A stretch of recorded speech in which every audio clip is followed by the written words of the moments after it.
Video मुकम्मल देख लिया करो।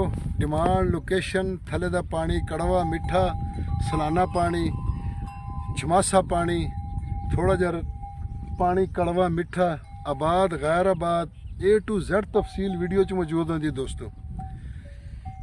गर्मी बहुत है दोस्तों, माइंड नहीं करना।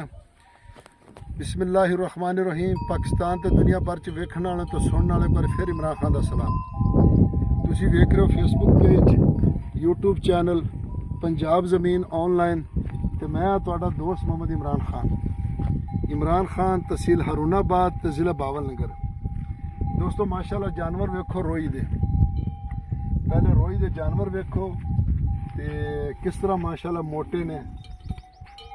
दोस्तों मैं तुहाडी खिदमत विच लैके हाज़र हाँ 25 किले ते जेड़े भी दोस्त चैनल ते नवे ने वो चैनल नूं सबसक्राइब करन ते बैल आइकन दी घंटी नूं प्रेस करन ताकि साडी जेड़ी भी नवी वीडियो अपलोड होवे सब तो पहले तुहाडे दोस्तों तक पहुंचे। दोस्तों 25 एकड़ ये आबाद रकबा है। ऐतकी वारी इन्होंने फसल नहीं बीजी, तुसीं देख सकते हो कि हल वगे पे ने ते विच माल खड़ा दरख्त लगे पे ने। लेकिन ये वीडियो थोड़ी मैं मुख्तलिफ बना रहा।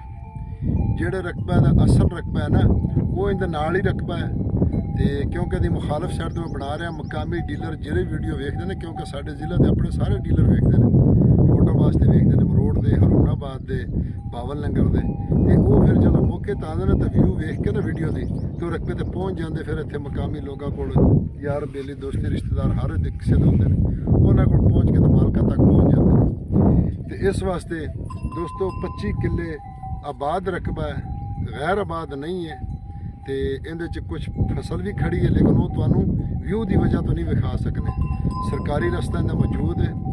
यारानो दोस्तानो जमा चैनल सब्सक्राइब किया होती बेल आइकन घंटी दबाओ कि सिट्टूलू नमक के जमा वीडियो ताश्ता और रसीजी पंजाब की रासी जमा की वाखली तालीम आमद सेहत आमद अमन द सकून द देर पर माँ कोशिश मुख पख्तानो रुणुम दाल तरासी। तो दोस्तों 25 एकड़ तहसील फोटाबास ते ज़िला बावलनगर च रकबा मौजूद है दोस्तों।